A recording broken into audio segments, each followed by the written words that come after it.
అమ్మమ్మ గోంగూర పచ్చడి అంటే అంత ఇష్టం. ఎప్పుడు గోంగూర పచ్చడి చేస్తావు?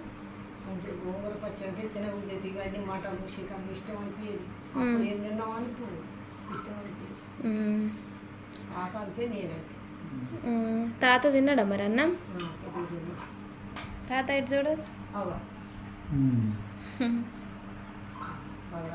తాతకు దేంతో వేసినావు?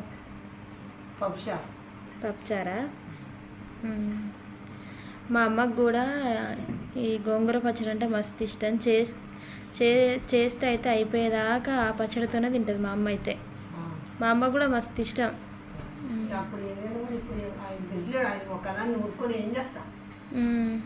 తిను. మీరందరూ అయితే అన్నం తిన్నారా ఫ్రెండ్స్? అమ్మమ్మ అయితే అన్నం తింటుంది. ఉప్పు ఎక్కువైందా? అయ్యో.